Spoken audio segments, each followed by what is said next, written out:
Donc, merci d'être là ce soir. On a effectivement décidé de faire le festival off comme à Avignon. Il y a le festival off d'Octobre Rose parce que effectivement, tout n'est pas rose en octobre et nous voulions absolument au moins une fois dans ce mois d'octobre, qui est une célébration. J'utilise le mot célébration à juste titre, parfois à mon avis excessif, mais on en reparlera tout à l'heure. Dire que non, mais il y a quand même des choses qui vont pas. Et merci d'être nombreux. Pour ceux qui ne me connaissent pas, je m'appelle Jean-Philippe Wagner. Je suis cancérologue, directeur de l'Institut André Dutrex à Dunkerque, et je travaille également à la Clinique de Flandre, et cofondateur avec beaucoup de bénévoles dans la salle de l'association Les Amis de l'Institut André Dutrex depuis maintenant 2015. On a fait beaucoup de choses à l'association Les Amis de l'Institut André Dutrex, notamment le bus rose qui se balade partout dans Dunkerque avec notre partenaire Decapulse. Voilà, c'était une des premières, c'est là le premier toujours bus en France d'activité physique adaptée. On a développé beaucoup de soins de support, aussi bien en intra-hospitalier que surtout en extra-hospitalier, notamment la maison des soins de support à Uxem, grâce à notamment l'ancien maire d'Uxem qui est présent dans la salle, André-Pierre Becquet, qui est notre vice-président, et je le remercie de nous être fidèles. Et donc, voilà, donc dans cette maison des soins de support, on développe à la fois des soins pour le corps, des soins pour le mental et des soins pour le spirituel aussi. Et je tiens absolument à ce que cette maison soit la maison de santé intégrative des Hauts-de-Flandre. C'est ce qui va se développer dans les prochaines années, parce qu'on n'accueille pas que des patients atteints de cancer, on accueille tous les patients en affection longue durée, leurs aidants, les seniors sédentaires qui ont envie de se bouger et de faire de la prévention primaire contre le cancer. Merci aussi à mes étudiants de l'IFSI de Calais d'être là en nombre ce soir. Ça me fait très plaisir, parce que c'est vrai que c'est dès le berceau qu'il faut éduquer les futurs soignants. Et donc c'est absolument essentiel aussi que vous soyez là, et je vous en remercie. Et merci pour les patients et pour les gens qui nous sont fidèles. Je vais laisser passer la parole à Carole, qui va nous présenter notre conférencière de ce soir. Vous allez voir, ça peut être... il y a des messages forts qui vont passer ce soir. Et je vous remercie vraiment d'être là ce soir, parce que j'ai adoré votre livre. Je suis tombé dessus par hasard. Donc le livre sera... Il n'y a pas d'hasard dans la vie, je sais, Carole. Sinon, vous ne seriez pas là. Boum. Et effectivement, effectivement, je suis tombé par hasard parce que je suis en train de préparer ma 4e vie. Vous savez que j'ai eu la chance de sortir un livre qui commence à tourner sur Dunkerque et ailleurs, et où je raconte mes 3 premières vies, et je suis en train de préparer ma 4e vie.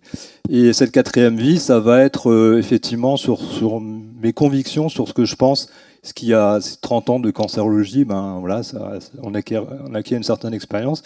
Et c'est en préparant le 2e livre qui va arriver derrière que je suis tombé sur le vôtre. Je l'ai lu d'une traite. Je suis allé ensuite écouter, je vais vous le dire, en sortant mon chien tous les soirs, j'écoutais un podcast et je trouvais ça absolument génial. Et j'ai vibré à ce que vous avez dit dans les podcasts avec la personne que vous allez présenter tout à l'heure. Et ça m'a donné vraiment envie de vous rencontrer, de vous inviter à venir sur Dunkerque. Et encore un grand merci d'avoir fait le voyage de Paris. Et je laisse la parole à ces dames. Merci beaucoup. Bonsoir. Alors moi aussi, donc on m'entend ? C'est bon. Donc comme le docteur Wagner l'a dit, moi aussi je suis super contente de voir qu'il y a autant d'étudiants, parce que je pense également que c'est hyper important d'aller dans les écoles, mais même les facs de médecine. Donc ce serait bien qu'il y ait aussi des étudiants en médecine, parce que là vous allez voir ce que c'est que la réalité de terrain, qui parfois est différente de ce qu'on pense. J'ai pris mes petites fiches parce que Mounia, elle a un super parcours, et je ne voulais pas prendre le risque d'oublier quelque chose. Donc Mounia, merci d'avoir répondu présente à l'invitation. Donc vous êtes anthropologue, diplômée de l'Université de l'État de New York à Albany aux États-Unis. Depuis 10 ans, vous menez des recherches sur les discriminations de santé, la santé environnementale et les inégalités de genre. Vous avez écrit une thèse sur l'impact des politiques de santé publique sur les savoirs des sages-femmes traditionnelles au Mexique et publié de nombreux articles scientifiques sur les violences obstétricales, la formation des sages-femmes traditionnelles et l'écoféminisme au Mexique. Cette année, vous menez une recherche sur le vécu du postpartum à Paris et Mexico. Votre travail a été soutenu, entre autres, par la Fondation de France, qui vous a attribué une bourse pour la recherche en santé environnementale, et également la ville de Paris qui vous a accordé une bourse pour les études de genre. Vous exercez aujourd'hui une activité de consultante chercheuse auprès d'associations, d'entreprises et de bailleurs internationaux sur les questions d'égalité femmes-hommes et de santé des femmes. Donc Mounia, vous êtes co-autrice de l'édition réactualisée du livre Notre corps, nous, mêmes, M-E-M-E, aux éditions Hors d'atteinte en 2020. Voilà, Mounia vous présente le livre. C'est un manuel historique de santé paru pour la première fois dans les années 70. Avec Maëlle Sigonneau, vous avez créé le podcast Impatiente. Suite au décès de Maëlle en août 2019, vous avez continué le projet de livre entamé ensemble et qui a donné lieu au livre Impatiente que vous voyez qui circule, il est tout rose. Une exploration féministe du cancer du sein, publiée l'année dernière aux éditions First, donc 2021. Donc aujourd'hui, Maëlle, elle est un petit peu avec nous.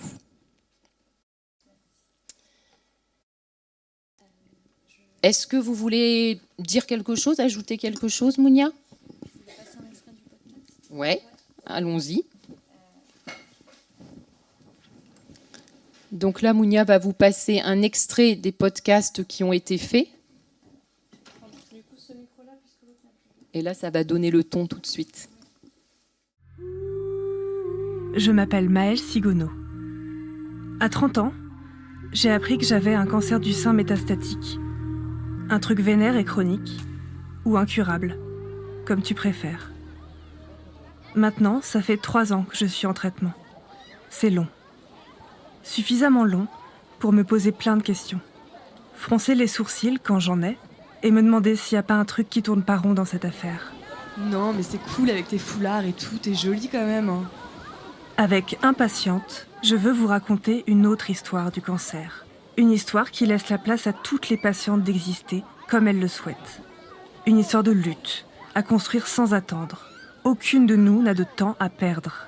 Une histoire de doute, d'émancipation et de puissance.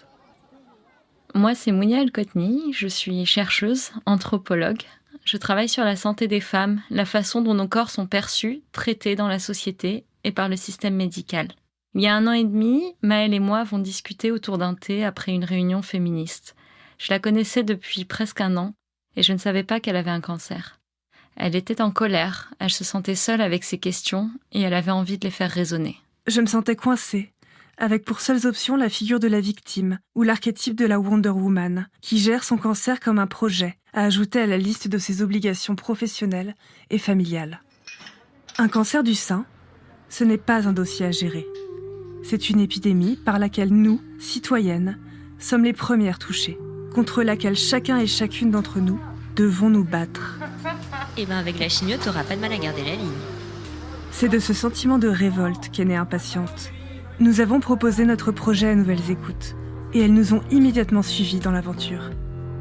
Comme le dit Audre Lorde, poétesse et militante américaine dans son journal du cancer, Le cancer du sein n'est pas un problème cosmétique. c'est pour cela que dans ce podcast, nous allons parler, entre autres, des injonctions à la féminité, de précarité, de congélation d'ovocytes, de soignantes, soignants et soignés, de libido, de campagnes de dépistage, d'hormonothérapie, de laboratoires pharmaceutiques, du business de la beauté et de militantisme. Parce qu'avec 53 000 nouveaux cas de cancer du sein chaque année, nous devrions être une armée. Ni martyr, ni héroïne, tendez l'oreille. La révolte est en cours.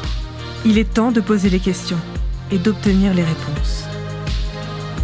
Finalement, quand t'en parles, tout ce que ça t'a apporté, ton cancer du sein, c'est presque une chance, non ? Nous vous donnons rendez-vous tous les derniers lundis du mois.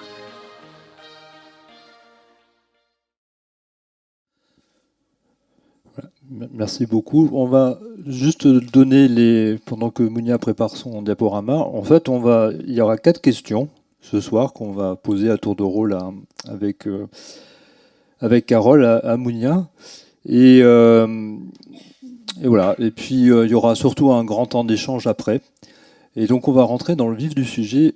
Est-ce que vous pouvez nous raconter comment vous êtes venu à travailler sur la question du cancer du sein? Quel a été le déclic lorsque votre rencontre avec Maëlle?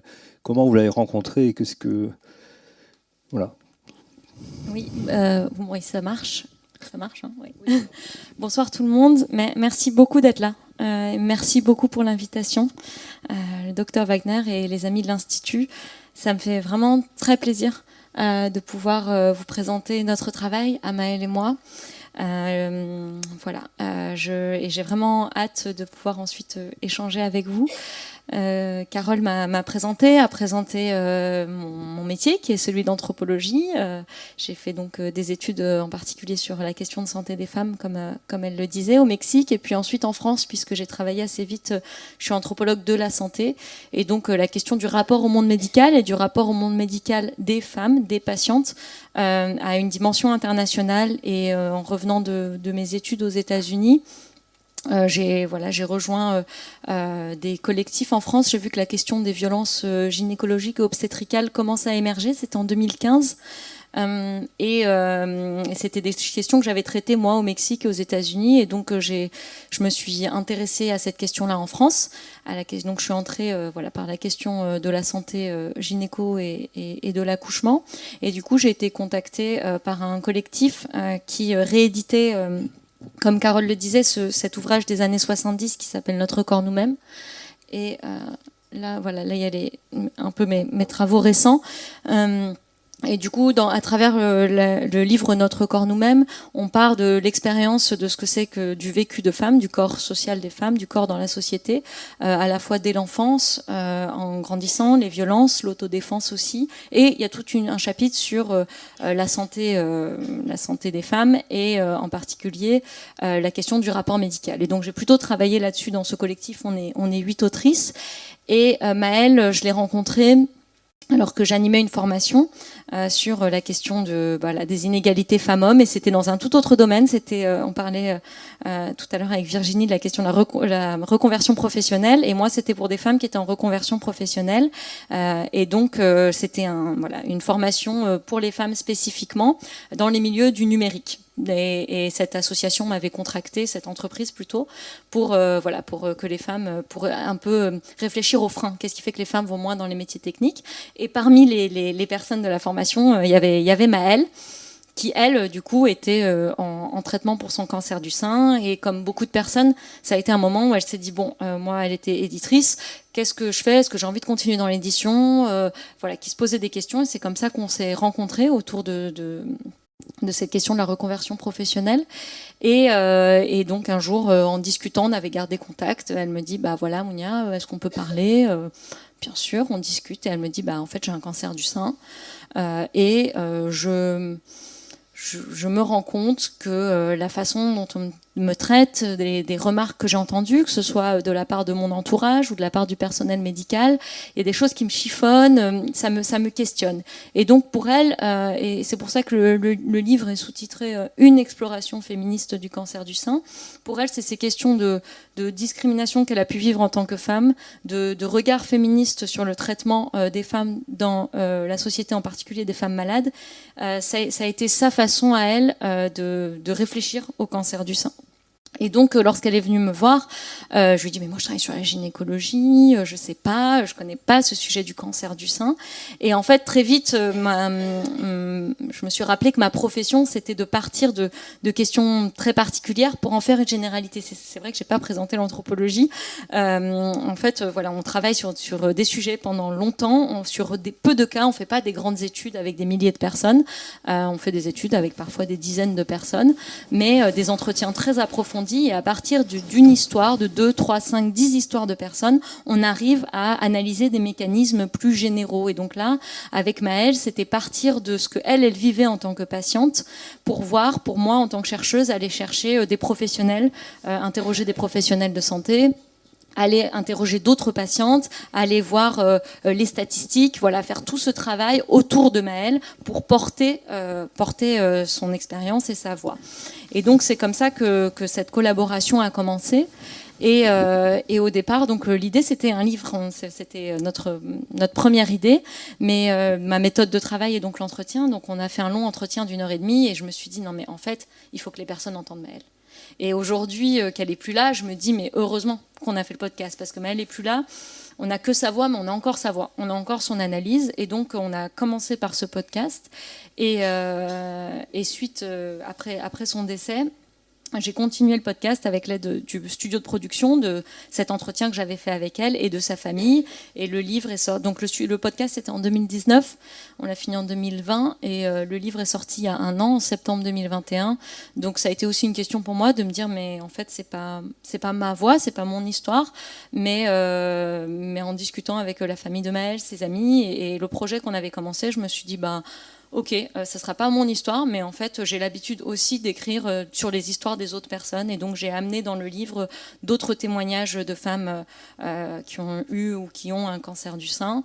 Voilà, d'autres témoignages de professionnels de santé pour explorer les différentes facettes de la vie qui sont impactées, qui en fait toute la vie est impactée par le cancer du sein, donc à la fois la question du rapport au monde médical avec l'annonce, avec la question des violences, les effets des traitements, on en parlera des injonctions aussi qui sont faites aux patientes dans le monde médical, et puis aussi l'impact sur la vie personnelle et intime des femmes, toutes les charges aussi qu'elles vivent en tant que patientes, et dans la sphère du travail aussi, dans le monde professionnel en fait, qu'est-ce que c'est, comment est-ce que le monde du travail est complètement inadapté aux personnes qui ont une maladie chronique de façon générale, comme l'était le cancer de Maëlle. Et donc ce livre parle du cancer du sein, d'une personne qui a un cancer du sein. On est arrivé à parler de cancer du sein métastatique, et ça parle aussi au cancer, et ça parle aussi, j'ai échangé avec des personnes qui ont des maladies chroniques, que ce soit la sclérose en plaques, l'endométriose, en fait, qui sont confrontés régulièrement au monde médical et qui, en fait,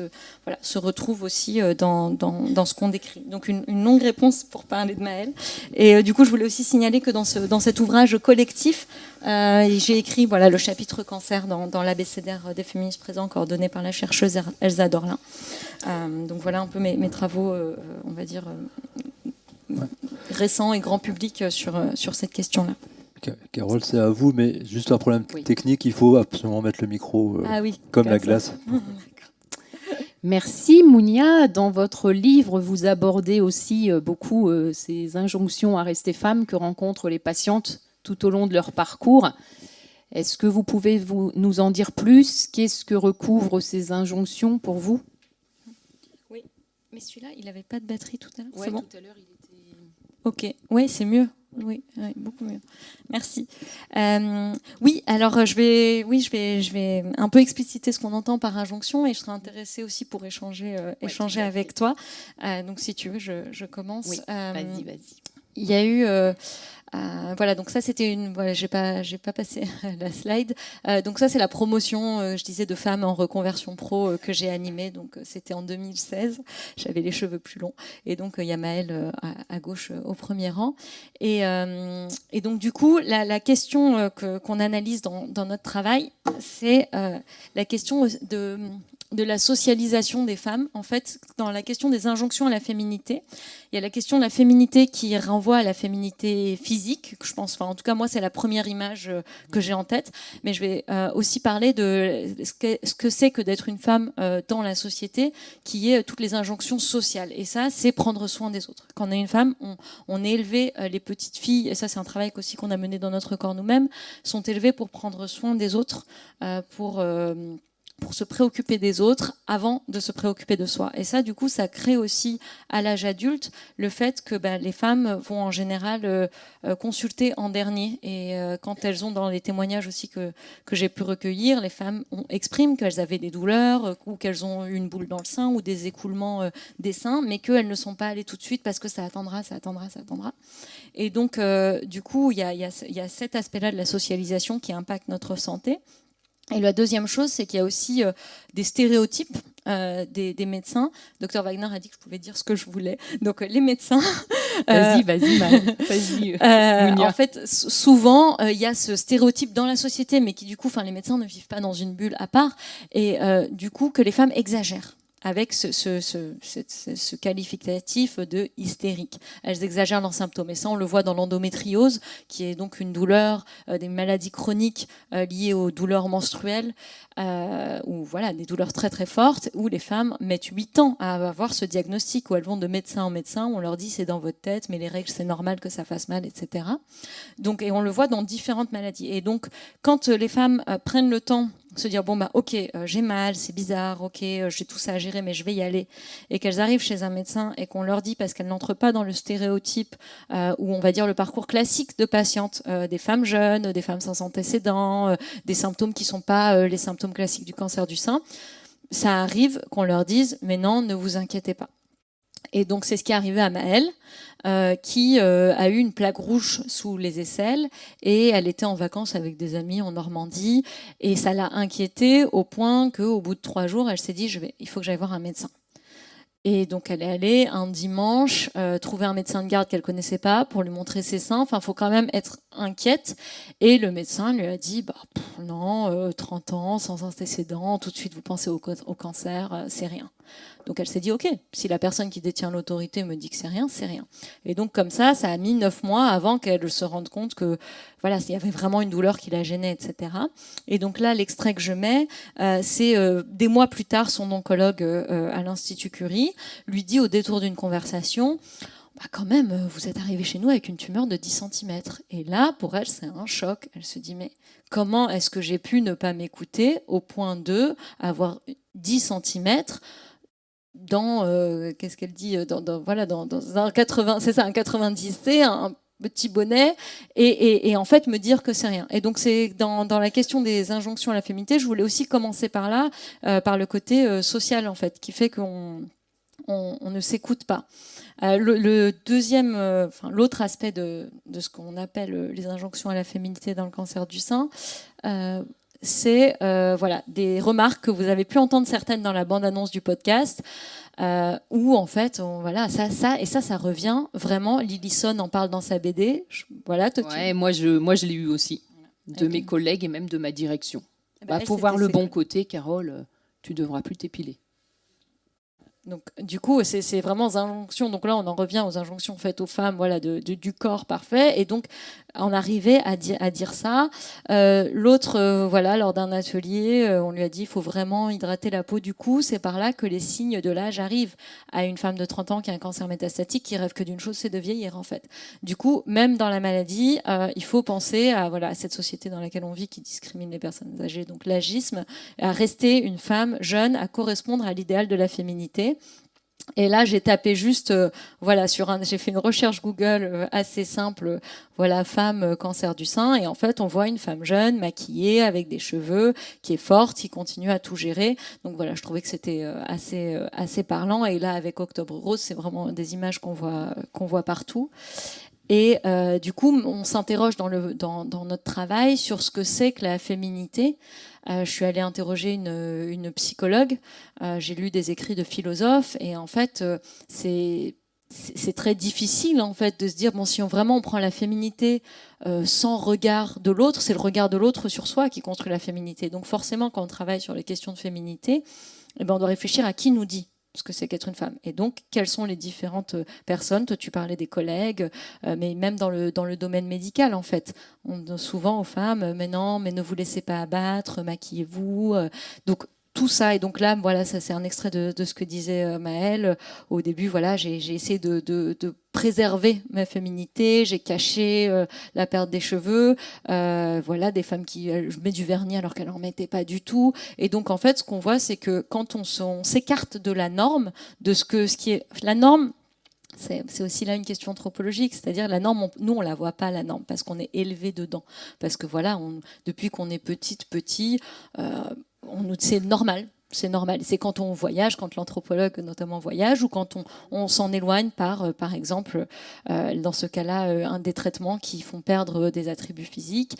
Et ben du coup, là, on se rend compte de ce que c'est la norme. Et ça a aussi été ça. Et donc, quand elle perd ses cheveux, elle se rend compte que, ah oui, C'est très très important. Ah, il faut mettre du vernis. Donc là, on voit comment des personnes qui sont malades, on ne les laisse pas, c'est mon analyse, prendre la place de malade, mais on les fait se raccrocher à des choses physiques, à dire mais non, tu fais partie encore de la société, tu es encore dans la société, et toi, tu es dans la société élevée comme une femme, donc il faut que tu ressembles le plus possible à une femme. Et en fait, la question, c'est qui on protège quand on fait ça? Est-ce qu'on le fait pour les patientes? Et là, c'est important pour moi de préciser que chacune fait les choix qu'elle veut. Mettre des perruques, mettre des foulards, ne pas en mettre, se maquiller, pas se maquiller, c'est vraiment ça, c'est très important que chacune fasse ses choix. C'est pas du tout ça que je critique. Ce que je critique, c'est quand c'est imposé de l'extérieur. Ouais. Je suis assez d'accord avec ce que tu dis, Mounia, et du coup, tu me renvoies à quelque chose que j'ai vécu, mais que j'avais complètement oublié.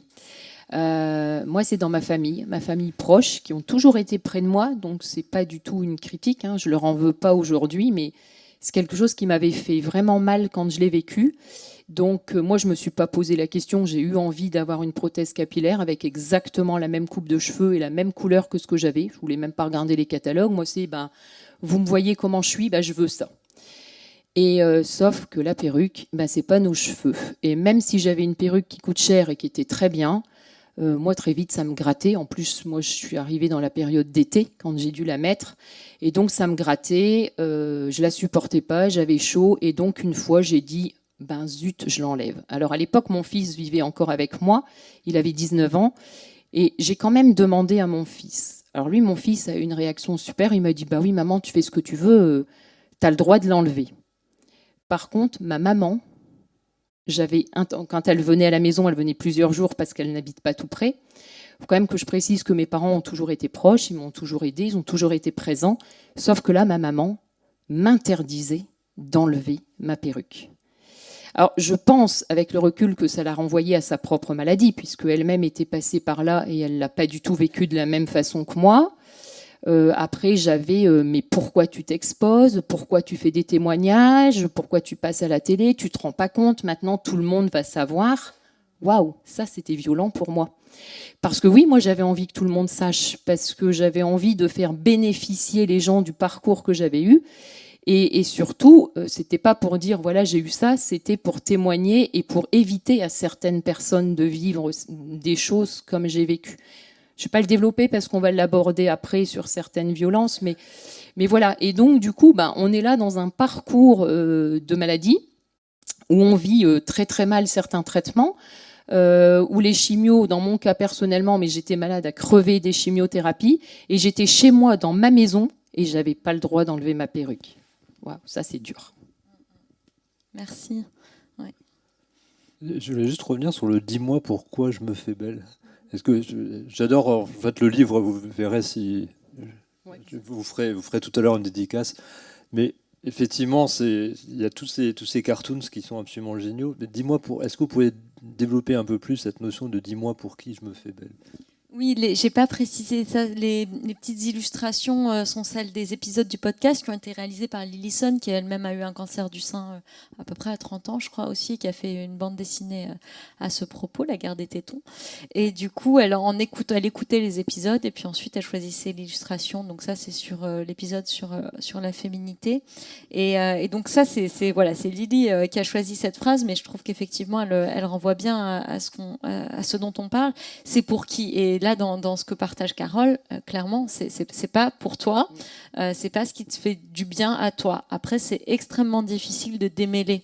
Est-ce que je choisis pour moi, ou est-ce que en fait, je choisis c'est pour les autres, mais si je le fais pas, je serai très très mal à l'aise. C'est vraiment très difficile de démêler cette question-là des injonctions. Quand je sors à l'extérieur, j'ai aussi le droit d'avoir envie à la discrétion, que les gens ne me regardent pas dans la rue parce que j'ai pas de cheveux, ne me posent pas de questions, que mes collègues ne sachent pas, c'est tout à fait mon droit. Mais du coup, la question de chez soi, je trouve que ce que tu décris est très très fort, parce que dans son intimité, on voit qu'il y a aussi des injonctions. Ouais.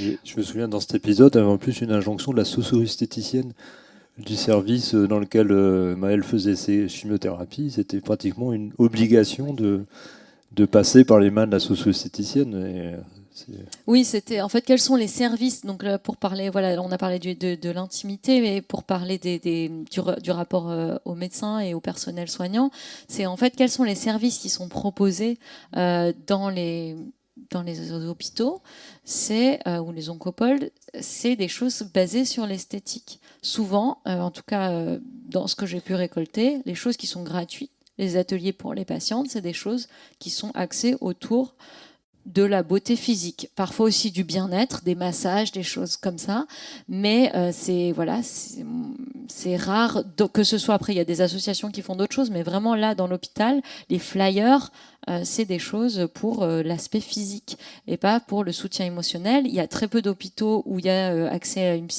psychologue, en fait, à pouvoir faire une thérapie gratuitement, pouvoir avoir accès à de l'acupuncture, enfin tout ce qui est soins de support, tout ça, les patientes, elles le payent de leur poche. Donc, pour qui je me fais belle, derrière, il y a aussi la question du personnel soignant, en fait, qui envoie ça. Alors, nous, on le fait différemment quand même. Du coup, je profite pour le dire parce que dans l'association, il y en a qui sont là, que je vois dans la salle, qui en font partie. Et on a effectivement une socio-esthéticienne. Alors, moi, quand je reçois les patients qui viennent chez nous, la socio-esthétique n'est jamais présentée comme un soin de beauté. Mais je leur dis que c'est une bulle, une parenthèse de bien-être et de douceur, parce que Mathilde, qui travaille pour nous, est vraiment très douce. Et en fait, c'est ça. Et c'est comme ça que je le présente. Moi, c'est accordez-vous un moment rien que pour vous, ce moment cocooning. Mais nous, on ne le présente jamais comme quelque chose d'esthétique, en tout cas. Une question qu'on soulève aussi, c'est quels sont les produits qui sont utilisés ? Parce que je l'ai vu et d'autres patientes aussi me l'ont rapporté, quand on donne des échantillons, en fait, c'est des produits cosmétiques classiques, donc potentiellement avec des pesticides, des perturbateurs endocriniens à des personnes qui sont immunodéprimées. C'est intéressant quand même. Exactement. Nous, ça, on fait très attention. Et moi, c'est la première chose que quand j'ai fait passer les entretiens pour recruter, ça faisait partie de mon questionnaire d'embauche. C'était quel produit utilisez-vous ? Parce que pour moi, c'était très important. Mais on le retrouve dans plein d'autres domaines, dans de l'alimentation, enfin dans plein d'autres. Et moi, ça m'a très vite choqué, ça, justement. Et puis, c'est aussi dans ce podcast-là qu'il y a un témoignage d'une dame africaine, noire. Oui, alors, du coup, merci de le rappeler. La question aussi de qu'est-ce qui est proposé, notamment sur la question des fonds de teint, sur la question des perruques. En fait, je suis allée chercher aussi des témoignages et j'ai rencontré notamment, ça c'est Kitri Lanta qui était à l'Institut Curie à l'espace patient, qui me disait, mais en fait les perruques, déjà tu disais, moi je veux quelque chose qui me ressemble, qui soit de bonne qualité, etc. Donc c'est 600 000 €, enfin c'est un prêt. Pour trouver des cheveux comme moi, des cheveux bouclés, des cheveux crépus, c'est hors de prix. La question des prothèses aussi qu'on met dans son soutien-gorge, et pendant longtemps, la seule carnation, c'était blanc ou rosé. Donc en fait, déjà que c'est quelque chose d'extérieur à son corps, si en plus ça tranche. Donc il y a vraiment là-dedans aussi la question qu'on creuse, c'est la question des inégalités aussi dans ce que sont les standards de beauté. Et on le voit dans la société et on le voit aussi dans ce cas-là précis. Les standards de beauté sont pensés pour des femmes blanches, minces. Il y a aussi la chimio va faire maigrir. Oui. Donc voilà, les standards-là d'une femme grande, blonde, aux yeux bleus, mince, ça s'applique aussi aux patientes. Merci de me rappeler ce point-là. C'est vrai. Moi, ça m'avait choqué, ça. Dans le passage du livre, ça m'avait choqué, ça. On fera les questions à la fin, mais vous voyez que déjà, on cible et on pointe des choses qui sont... quand elles sont dites, on a l'impression que c'est du bon sens. Mais finalement, il faut effectivement retrouver une médecine du bon sens et puis aller voir ce que vivent vraiment ces femmes. Le point suivant, c'était les violences oncologiques. Alors là, j'ai pris une claque. Je ne sais plus quel numéro de l'épisode. Vous allez le raconter. Mais je ne pensais pas je ne sais pas si ça s'est passé en 2019, probablement en 2019-2018, il y a encore des collègues médecins qui ont ces agissements. Et puis après, vous avez cherché, vous avez finalement démontré que c'est pas si rare que ça. Oui, ce qui se passe aussi autour de ce livre, ou quand je présente mon travail, c'est que du coup, comme voilà, on partage des témoignages, il y a d'autres personnes qui viennent raconter. Et donc, sur la question des violences, comme je le disais, j'ai travaillé sur la question des violences en gynécologie, dans la grossesse, l'accouchement. Et donc, ça, il y a beaucoup de témoignages, il y en a beaucoup dans les médias. Sur les questions du cancer, c'est une parole qui est plus difficile à faire émerger pour plusieurs raisons. La première, c'est qu'il y a vraiment une vulnérabilité, ce que j'appelle une vulnérabilité accrue, et que je mets en parallèle avec l'accouchement. L'accouchement, on est nu face à des soignants. Potentiellement, on a peur de mourir. C'est un moment, de transition. Dans le cancer, c'est ça aussi. C'est notre vie qui est en jeu. Dans le cancer du sein, on est aussi torse nu face à des personnes inconnues qui ont du coup un pouvoir sur nous. Et donc cette différence de pouvoir qu'il y a toujours quand on va voir un médecin, on va voir le sachant ou la sachante. Là, c'est vraiment accru dans le cas du cancer du sein. Et donc, quand les personnes sont en traitement, c'est difficile de faire émerger cette parole. Et lorsque on est en rémission, on n'a pas envie de se replonger dans ces moments-là. Et donc, de repartager, d'avoir la force de porter plainte, de demander son dossier médical. C'est toutes des démarches que j'aborde aussi dans le livre. Et donc, c'est pour ça aussi que c'est difficile de faire émerger cette parole. Et il y a en plus cette image et ce ressenti que les médecins nous ont sauvé la vie. Donc, j'ai été maltraitée, mais au final, je suis en vie. Ce que raconte Maëlle, j'ai hésité à vous passer l'audio, mais bon, c'est quand même assez difficile, donc je préfère le retransmettre moi-même. D'abord, j'avais des choses... c'est pas grave. Ça c'était sur les charges des femmes. Du coup, il y a une patiente qui me racontait qu'elle avait eu cette remarque lorsqu'elle était nue pour passer une IRM. Donc, comment on appelle ça, le manipulateur au radiologue qui lui dit vos seins, c'est sûr que c'est plus ça, mais le reste de votre corps est splendide. Donc déjà, une remarque sur son corps.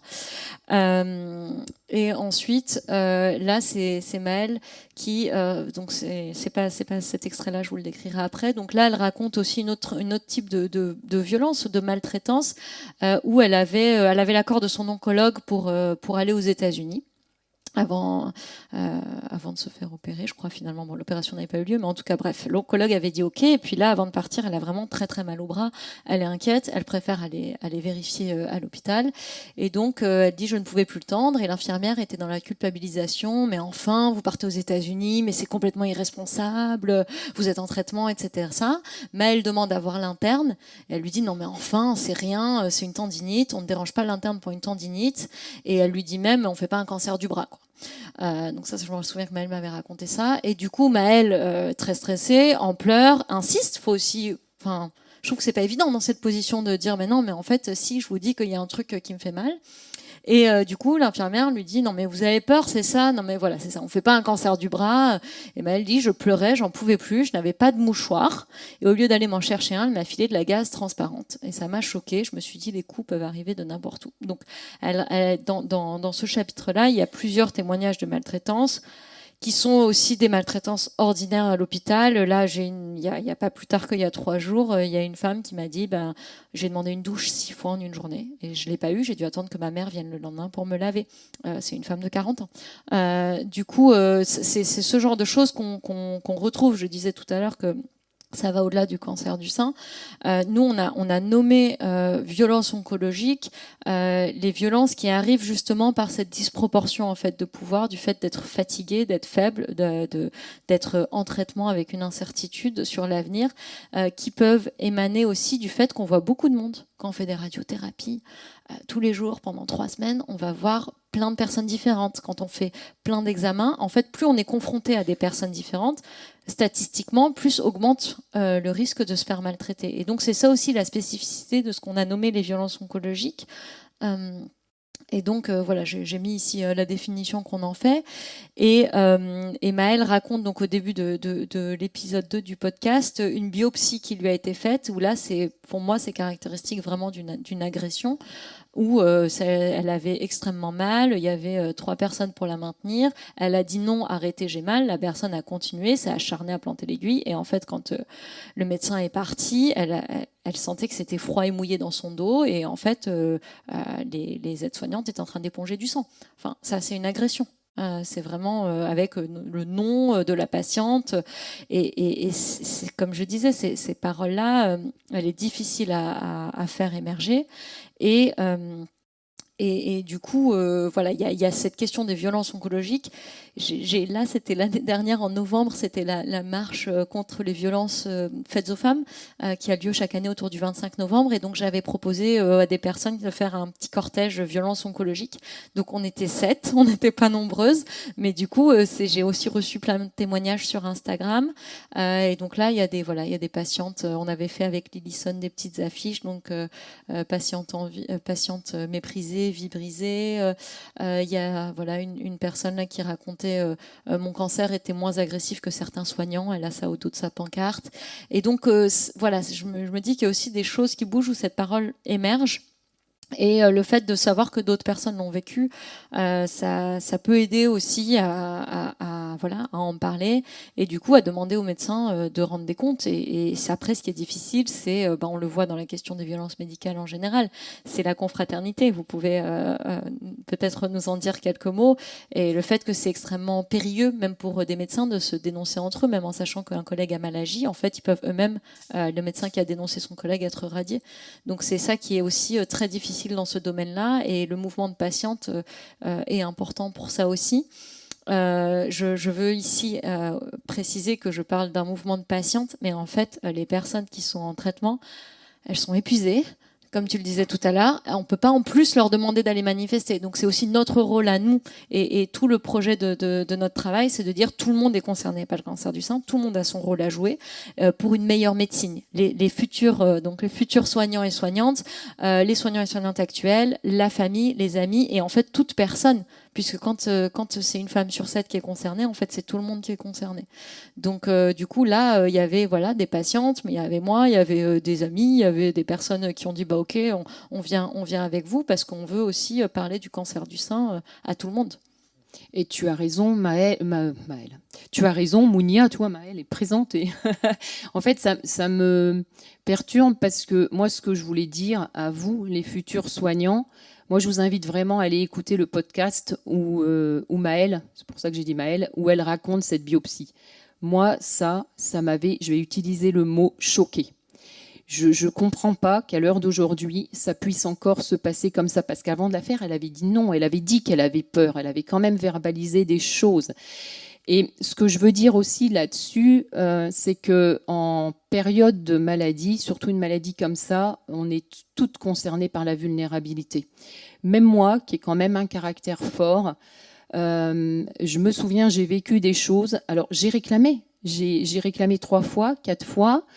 Mais après, on baisse les bras et on se dit oui. Puis après tout, en tout cas au début de mon parcours, je me suis dit oui, c'est eux qui savent.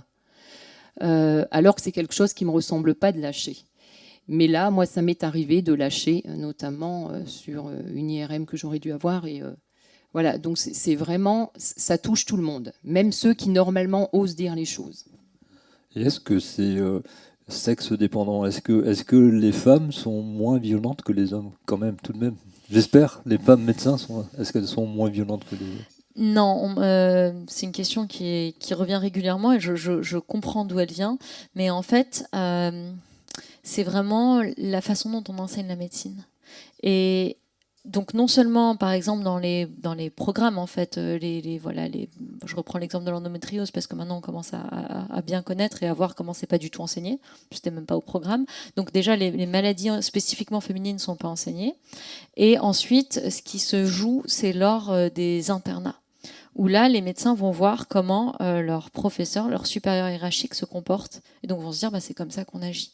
Moi, j'avais eu un témoignage, pour le coup, ça vient de mon travail au Mexique, mais c'est une médecin qui m'avait dit, en fait, moi, j'ai vu un médecin hurler sur une femme en train d'accoucher, en train de l'insulter, et j'aurais très bien pu me dire, c'est comme ça qu'on accompagne, sauf que elle, ça l'a choquée et elle a fait autre chose. Mais en fait, il y a vraiment de ça, de l'histoire de la médecine, du fait de la façon dont la médecine s'est construite, de façon dont la médecine s'est construite par rapport au corps féminin considéré comme pathologique, qui est enraciné et qui est en train de bouger, mais par une question de génération plutôt que de sexe, parce que comme dans toutes les sphères de pouvoir, quand des femmes arrivent à un niveau de pouvoir, quand une femme arrive à une entreprise du CAC 40 ou un conseil d'administration où il n'y a que des hommes, où il y a 10 hommes et 2 femmes, celles qui sont là, elles ont lutté, elles ont fait des sacrifices personnels, professionnels, elles ont vécu le sexisme, et donc elles vont pas forcément faire de cadeaux, elles vont considérer qu'elles font des cadeaux aux autres si elles sont juste bienveillantes avec les autres femmes,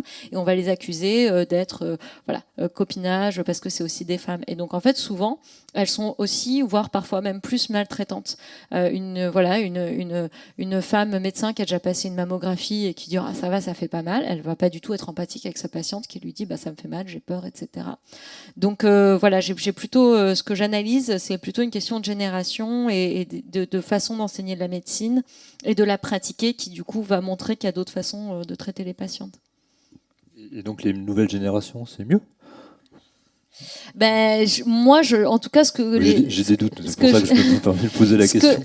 En fait, là où je vois bouger les lignes, c'est sur les nouvelles générations. C'est des associations de soignants. Les demandes que j'ai, là, j'ai une demande d'intervention d'une association de jeunes médecins, même pas médecins, professionnels de santé, qui m'ont demandé de les former sur la question du racisme en médecine, par exemple. Quand je vois des DU, des diplômes universitaires sur la santé pour tous et toutes, c'est porté plutôt par des jeunes. Donc j'ai l'impression que ça bouge. Bien sûr qu'il y a des médecins qui pratiquent depuis plusieurs années qui les rejoignent, et on a besoin, de toute façon on a toujours besoin d'alliés qui ont déjà un pouvoir, qui sont déjà installés. Mais je pense que, en tout cas moi ce que je vois, c'est que ça bouge. C'est doucement, hein, c'est pas la majorité non plus, je vous rejoins, hein, c'est pas évident, mais il y a vraiment quelque chose, je pense, dans notre société, dans notre rapport à la médecine et à l'effet blouse blanche qui en fait rend les choses difficiles. Comme tu disais, on abandonne au bout d'un moment. Donc même les médecins ou les jeunes internes qui vivent, qui parce que leur comportement est différent, vont vivre eux-mêmes et elles-mêmes des violences et donc vont baisser les bras. Et on n'a pas le savoir médical, on n'a pas ces compétences-là. Et quand on est confronté au cancer, c'est pas comme si on doit acheter quelque chose parce qu'on nous dit à l'annonce, on nous dit bon bah là il va falloir choisir un chirurgien. Moi je me souviens, j'ai répondu ok, et il y a qui comme chirurgien? Parce que ou après quand on parle d'oncologue, oui ok, et qu'on nous demande qui vous voulez, j'en sais rien moi qui je veux comme oncologue parce que on les connaît pas. En fin de compte, quand on n'est pas concerné, on s'intéresse pas, on va pas aux conférences sur le cancer bien souvent, et pourtant c'est ce public-là qu'on aimerait viser. Et du coup, on se retrouve et on va un peu au hasard, j'ai envie de dire. Mais il faut savoir qu'on peut changer. En tout cas, moi, c'est ce que j'ai fait, moi, dans mon parcours. Mais encore une fois, tout le monde n'est pas moi. Moi, je sais qu'au bout de 2 rendez-vous avec l'oncologue, j'ai dit non, mais c'est pas possible. Moi, je peux pas rester. Je remettais pas du tout en cause ses compétences médicales. D'ailleurs, c'est ce que je lui ai dit. En tout cas, moi, il me convenait pas, il répondait pas à mes questions, il me prenait pour une folle parce que moi, je lui parlais de phytothérapie, je lui parlais d'alimentation. Est-ce que je peux faire quelque chose sur ce cancer par l'alimentation? Est-ce que je peux faire quelque chose avec la phytothérapie, avec le mental, etc. Et il me prenait pour une folle. Mais voilà, il faut savoir qu'on a le droit aussi d'avoir notre avis et on a le droit de changer de médecin. Mais même ça, tout le monde ne le sait pas et tout le monde n'ose pas, même en le sachant. Puisque moi, j'ai été confrontée à ça. Des gens que je reçois en entretien et je leur dis, mais vous savez que vous avez le droit de changer. Et on me répond, oui, je le sais, mais j'oserais pas. Parce qu'elles ont peur de ne plus être bien soignées après. Parce qu'elles disent, oui, mais il va le savoir et je vais le recroiser. Et si un jour, elles ont peur de ne plus être prises en considération et elles ont peur qu'on ne leur fasse plus les traitements comme elles doivent avoir leur traitement, en fait. Et il faut aussi, donc il faut pouvoir, d'un point de vue personnel et de personnalité, mais il faut aussi qu'il y ait plusieurs oncologues. C'est dans le chapitre sur les violences oncologiques, on parle de ça, on dit qu'est-ce qu'on peut faire? On peut demander son dossier médical, on peut écrire, on peut, etc. Et on peut changer, c'est quelque chose, on peut se faire accompagner en consultation. Clairement, quand il y a une autre personne qui est présente, la dynamique elle change, c'est plus un rapport de face à face, il y a un témoin. Et puis aussi ça aide à se rappeler, à soutien émotionnel, plein de choses, mais ça joue aussi ce rôle-là. Mais du coup, il faut qu'il y ait d'autres médecins disponibles sans liste d'attente. Moi, j'ai une patiente, voilà, c'est encore un hôpital parisien. Elle me dit, mais c'est mon oncologue, c'est pas possible. Elle est vraiment, enfin, ça se passe pas du tout bien. Mais qu'est-ce que je vais faire ? Là, je dois me faire opérer dans un mois. Je vais changer, recommencer les délais d'attente. On peut pas. Il y a cette question de course contre la montre aussi qui joue. Et donc ça, de une, et les déserts médicaux. Enfin, je veux dire. Ça, quand on n'a pas le choix, ça, dans tout, ça touche toutes les professions. Mais du coup, voilà, de toute façon, déjà, il faut faire 40 bornes pour pouvoir faire son rendez-vous. Donc, c'est effectivement important de le savoir et quand on peut de le faire. Mais là aussi, c'est une réflexion plus globale sur les politiques de santé. Je vais laisser Carole préparer sa transition, mais juste une remarque. J'essaie de me battre pour qu'on arrête de parler de mon patient. Et vous parlez de mon oncologue. C'est étonnant, ça. C'est vrai, c'est vrai. Qu'est-ce que je dirais donc, en général, oui, on dit ça. On dit ma psy, mon médecin. Ouais. D'accord. Carole, à vous. Alors, Mounia, la première raison pour laquelle on vous a fait venir ici à Dunkerque, c'était pour justement traiter de Octobre Rose. D'Octobre Rose, parce que dans votre livre, vous en parlez et vous en parlez pas forcément bien. Donc, peut-être avant d'aborder cette question du côté pas forcément bien d'Octobre Rose, est-ce que vous pouvez nous dire comment est né Octobre Rose ? Oui. Est-ce que déjà, voilà, on va dans la salle, si vous réfléchissez quand Octobre Rose, quel est le mot qui vous vient en tête ? Qu'est-ce que ça vous évoque ? Qu'est-ce que ça vous évoque ? Premier mot. Est-ce que quelques personnes veulent nous dire ? Personne qui ose lever la main ? Si. Des étudiants ?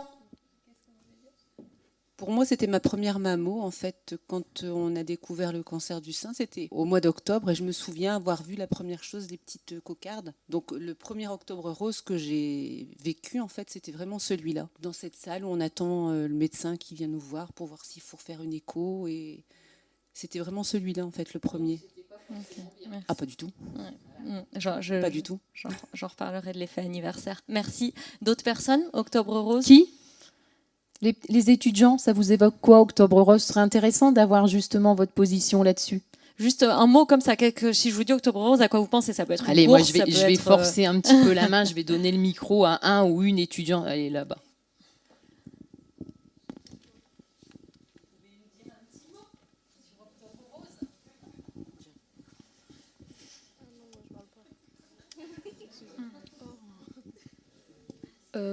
Mobilisation.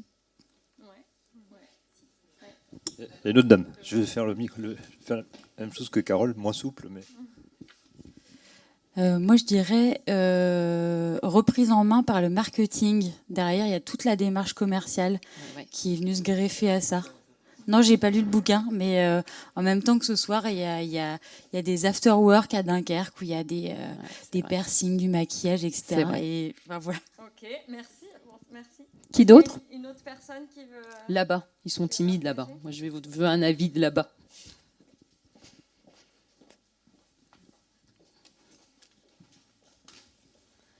Pour vous, Octobre Rose ? Allez, Christian, lâche-toi. Ouais, je vais me lâcher, mais bon, c'est vrai que je regardais un peu Internet et puis justement, ça sort en ce moment et on parlait vraiment de marketing et tout sur ce point-là. Donc, personnellement, je me suis jamais appliqué. Ça me semblait toujours un peu bizarre par rapport à cette maladie. Et je sais pas. C'est pas positif du tout, non. Moi, ce qui me dérange dans Octobre Rose, et quand je fais des actions à Octobre Rose, je m'interdis de ne faire ces actions qu'avec des cancers du sein. Parce que je trouve ça profondément injuste qu'on ne parle que du cancer du sein. Et donc, j'implique toujours des personnes avec d'autres cancers. Dans le spectacle qu'on va faire samedi, il y a plusieurs formes de cancers différents, soit des cancers intestinaux et autres.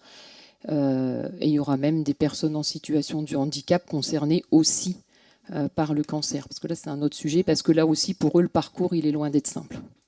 Merci tout le monde pour vos participations. On va aborder ces différents points. Je voulais vous lire un extrait qui parle de l'origine de la campagne. Dans son documentaire L'industrie du ruban rose, la réalisatrice Léa Poul a enquêté sur le pinkwashing, le marketing rose de la campagne Octobre Rose.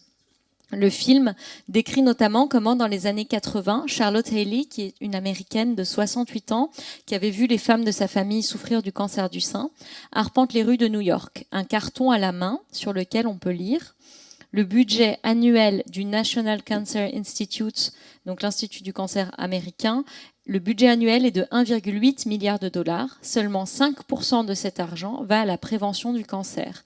Aidez-nous à réveiller nos législateurs en portant ce ruban. Inspirée par le ruban rouge, symbole universel de la lutte contre le sida, elle offre aux passants et aux passantes un petit morceau de ruban couleur saumon, bricolé par ses soins à épingler sur ses vêtements en signe de soutien à cette cause. 10 ans plus tard, donc en 1992, la firme Estée Lauder propose à Charlotte Haley de s'associer. Mais cette dernière refuse que ce combat soit récupéré par une marque. Estée Lauder décide d'investir tout de même la cause et change la couleur du ruban, qui passe du saumon au rose. La machine est en marche. C'est intéressant de revenir à l'origine de cette histoire et de voir qu'il y avait une volonté de mobilisation et d'alerter sur la question du cancer du sein comme un enjeu de santé publique. C'est intéressant aussi de se dire que pourquoi pas une marque de cosmétiques, Estée Lauder, qui a dans ses clientèles une quasi-totalité de femmes, se disent on va les sensibiliser. Je trouve que la démarche est... Oui. Ça, c'est logique, c'est intéressant. Oui. Ce qu'on voit, c'est que cette dame qui avait lancé la mobilisation a refusé, puisqu'elle a vu que ça allait être récupéré différemment. Et donc aujourd'hui, et donc les personnes qui ont pris la parole l'ont évoqué, il y a des after-work. Tout à l'heure, j'ai vu sur les réseaux sociaux, vous achetez 3 culottes, il y a 1 euro qui sera reversé à une association. Il y a vraiment, il y a du thé à la rose à 28 euros, et donc on ne sait pas combien, on ne sait pas à qui. Et donc, la blogueuse Manuela Weiler, qui est décédée de son cancer du sein, qui avait écrit Fuck Cancer dans son livre, elle dit que louper Octobre Rose, c'est comme louper Noël pour les marchands de jouets, quoi. C'est vraiment devenu, elle appelle ça la foire d'Octobre Rose. Et donc, il y a 2 dimensions. Il y a la dimension dépistage. Ok, c'est le moment où on va vraiment mettre en avant cette question-là, prendre à bras-le-corps la question du cancer du sein, qui est un enjeu de santé publique, 2e cause de mortalité en France des femmes. Et de l'autre côté, c'est développer ce monde parallèle avec du marketing, un pinkwashing. Donc tout devient rose. Et là, ça mériterait une enquête journalistique, mais savoir où va l'argent vraiment, c'est pas évident. J'ai regardé l'association qui rafle tout. Et en prenant le train tout à l'heure, il y avait un clip qui est pas mal, du ruban rose, anciennement cancer du sein, parlons-en. Pour dire c'est le mois Sensibilisons, cette association qui regroupe Estée Lauder et d'autres marques de cosmétiques. En général, les dons vont à cet asso. Et ensuite, elle en fait ce qu'elle veut, entre guillemets. Il y a une partie qui va à des financements de recherche, donc des contrats de jeunes chercheurs. Et voilà, en tant que chercheuse, ça, je peux pas le critiquer. Ce que je critique, c'est pourquoi est-ce que cette association n'est pas de l'argent public qui y va. Ça, c'est autre chose. Mais la grande majorité des activités que j'ai pu trouver, en tout cas en regardant les rapports d'activité, c'est les fameux socio-esthéticiennes, des ateliers maquillage, etc. Et donc, ce qu'on me demande, il y a des petites enseignes, des personnes indépendantes qui me disent qu'est-ce que je peux faire pour Octobre Rose.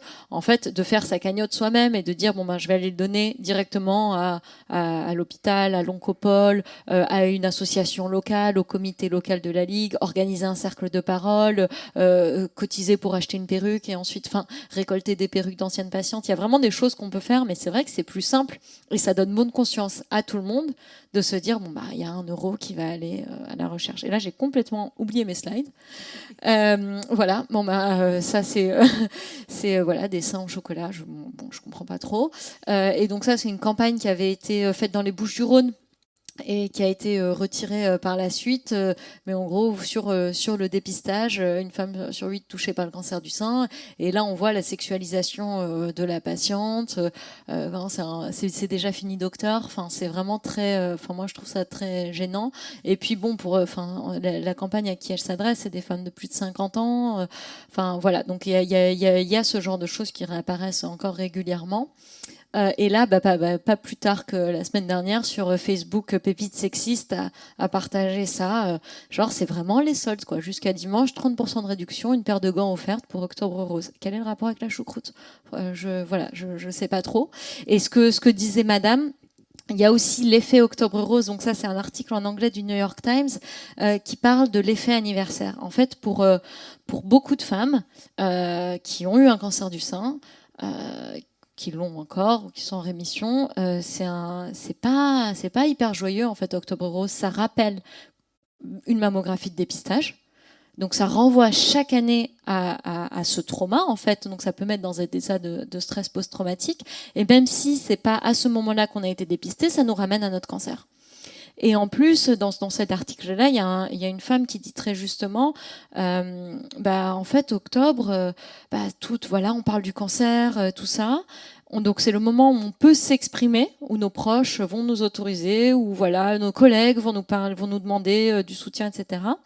Et puis ensuite, surtout aux États-Unis, là, à la fin du mois, on passe à Halloween, à Thanksgiving. Donc elle dit, en fait, on passe du rose à Thanksgiving aux décorations de Noël. C'est vraiment un événement marketing comme un autre, et ça, c'est hyper violent. Et donc, il y a plusieurs témoignages dans cet article, et puis moi, j'en ai recueilli aussi de façon informelle, qui disent, mais moi, c'est pas du tout mon moment préféré de l'année, et j'essaye vraiment de le zapper, mais comme on le voit, c'est partout, les publicités sponsorisées, ça rappelle, et donc ça a aussi un effet de réactiver ce trauma-là qui n'est pas du tout pris en compte, je trouve. Et sur lequel on peut douter de l'efficacité aussi. À quoi ça sert Octobre Rose ? Honnêtement. L'année dernière, on a travaillé... Alors, on fait Octobre Rose. On est obligé. Mais je ne suis pas sûr que l'année prochaine, on fera Octobre Rose. Non, nous, notre but, c'est de le faire en dehors d'octobre, justement. On le fera, mais pour l'instant, on est obligé de rester dans le mainstream. On est obligé de rester dans ce que fait tout le monde, parce que sinon, on va peut-être nous couper des vivres, etc. On a besoin de vivre. Mais honnêtement, l'année dernière, on a fait 4 villes se mobilisent pour Octobre Rose. Oui. Et c'était toute une journée, c'était fatigant, crevant, etc. Et avec Carole, le lendemain, et avec le reste de l'association, on s'est dit à quoi ça sert ? On touche toujours les mêmes personnes. C'est ça. On touche toujours les mêmes personnes qui, à Dunkerque, il y a que 49% des femmes qui se font dépister. Oui. Ça fait 30 ans qu'il y a Octobre Rose à Dunkerque. Et ça fait 30 ans qu'il y a toujours que 49% des femmes qui se font dépister. Donc, d'où est l'efficacité d'Octobre Rose dans ça ? Effectivement, alors on met en avant des femmes qui ont combattu un cancer, qui s'en ont sauvées. Et je vais peut-être vous choquer en disant ça. Mais un cancer du sein de stade 1, vous avez 90 à 95% de probabilité de guérir définitivement. Est-ce que c'est encore une maladie ? Je fais attention, je mets les guillemets, etc. Est-ce que c'est encore une maladie grave ? Quand vous avez 90 à 95% de probabilité de guérir.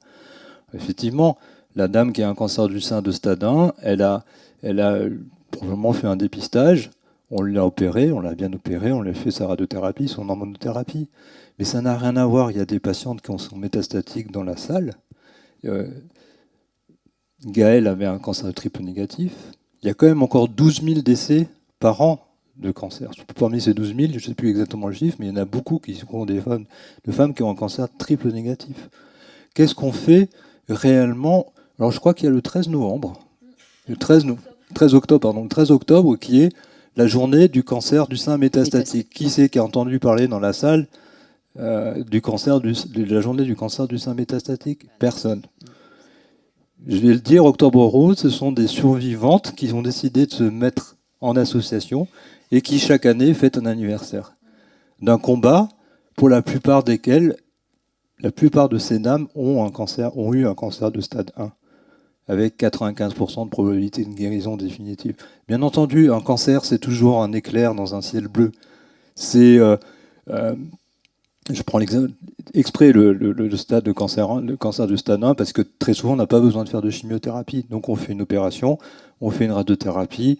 C'est effectivement, on va dire, 3 à 6 mois de traitement, de prise en charge, qui modifie complètement une histoire de vie. Ça, je suis tout à fait d'accord. Mais est-ce qu'on n'est pas en train de cultiver quelque chose alors que on pourrait dire très rapidement, vous avez eu un cancer du sein, c'est une espèce de parenthèse dans votre vie. Et dans ce cas-là, on peut dire que c'est une parenthèse parce que normalement, il y a une guérison de 95% des cas. Voilà. Et qu'est-ce qu'on fait pour combattre le cancer chez les patientes qui ont un cancer du sein métastatique et ont un cancer du sein grave? Quand on sait que pour que un traitement qui ait reçu une autorisation de mise sur le marché, c'est typiquement le cas dans le cancer du sein triple négatif, avec l'immunothérapie, avec les nouvelles molécules qui arrivent. Quand l'Europe donne une autorisation de mise sur le marché, normalement, sauf en France, l'autorisation de mise sur le marché est donnée pour toute l'Europe. Donc très rapidement, les autorités de santé devraient donner accès aux médicaments. En France, il faut 18 mois. 18 mois pour obtenir une innovation. Il suffit de traverser la frontière, d'aller en Allemagne ou en Belgique. Vous pouvez avoir accès à des molécules qu'en France, il faut attendre 18 mois pour avoir. Il y a quelque chose qui ne va pas. Ça aussi, c'est de la violence. À la fois de la violence faite aux patients et aux oncologues que nous sommes. Parce que, comment on va faire, excusez-moi de parler de tri, parce qu'il y a des femmes, des hommes qui sont capables d'aller sur Internet, qui sont capables, et quel que soit d'ailleurs le niveau socio-économique dans lequel ils sont, et qui sont capables d'aller dire, mais je vais aller à Heidelberg, en Allemagne, pour faire un traitement, ça coûte 25 000 €. Et après, il y a des gens qui se battent tellement qu'ils arrivent à se faire rembourser, parce que c'est du droit européen. Vous avez le droit de vous faire soigner où vous voulez en Europe. Après, le problème, c'est de se faire rembourser. C'est un vrai combat. Et donc voilà. Et cette année, on recommence. On fait le Canton Rose. À partir de samedi, on est sur le pont pendant tous les samedis, etc. On espère que ça sera plus efficace que l'année dernière. Mais je me pose vraiment des questions. Parce que on sort de conférences comme ça. À Dunkerque, on a beaucoup de quartiers défavorisés, des quartiers difficiles. Comment on atteint ces personnes-là? Comment je vais aller porter la parole du dépistage, surtout pour moi, c'est de la prévention contre le cancer, qui est important, qui est encore plus important que le dépistage. On a les plus mauvais indicateurs de santé en France. C'est dans notre ville qu'il y a le plus de décès par cancer. L'une des villes, enfin dans le Nord en général, mais c'est dans une ville comme Dunkerque. Et on ne fait malheureusement pas suffisamment pour la prévention. Et c'est pour ça que je me permets de pousser ce coup de gueule et de dire, non, mais qu'est-ce qu'on fait pour Octobre Rose? D'ailleurs, il ne faut pas que ce soit juste en octobre, il faut que ce soit toute l'année et que ce soit tous les patients. Tous les patients qui ont un cancer. Il n'y a pas plus de raison de mettre en avant le cancer du sein. Alors vous savez, il y a des mois, tous les mois, il y a une couleur différente. Hein. Il y a je sais plus, le jaune, c'est tel mois, le bleu, c'est tel mois, etc. Mais ça devient effectivement très marketing et très promotionnel et de l'auto-satisfaction pour certaines personnes. Il y a... Allez, vas-y. Alors, là où je diffère quand même, c'est que j'ai quand même entendu des remarques, enfin les patientes m'ont raconté qu'on leur a dit non mais ça va, c'est un cancer, c'est un petit cancer, ça soigne bien. C'est très difficile à recevoir. Je pense qu'en tant que médecin, effectivement... Il n'y a jamais de petit cancer. Voilà. C'est juste la manière de le dire. Oui. Donc du coup, je pense qu'on est d'accord, mais c'est quand même important de le dire. Et sur la question d'octobre, en fait, moi, c'est une question qui s'est posée. Enfin, regardez mon livre, la couverture, elle est rose. Est-ce que c'est moi qui l'ai choisi? En plus, c'est loin d'être ma couleur préférée, mais la question s'est posée avec le podcast.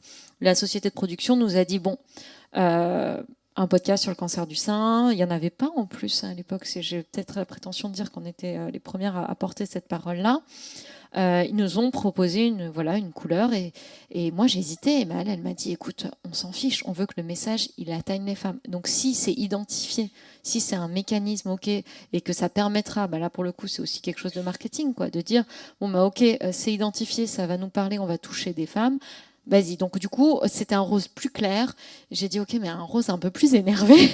Et pour le livre, on a gardé ça aussi. Donc ça, de 1, la couleur, et de 2, ma maison d'édition m'a dit, un livre sur le cancer du sein, tu vas pas le sortir à Noël. Donc il faut qu'il sorte avant le mois d'octobre. Donc il est sorti le 23 septembre l'an dernier. Et je comprends. Donc en fait, je trouve que c'est une réflexion qu'on partage, et de se dire cet espace-là existe depuis maintenant 30 ans. Et donc profitons-en pour le hacker, pour en faire autre chose, pour dire ok, on va parler du cancer du sein, mais on va en parler selon ces termes-là. On va parler de santé environnementale, on va parler de la prévention, on va demander de l'argent, on va soutenir les patientes, on va demander des accès au traitement.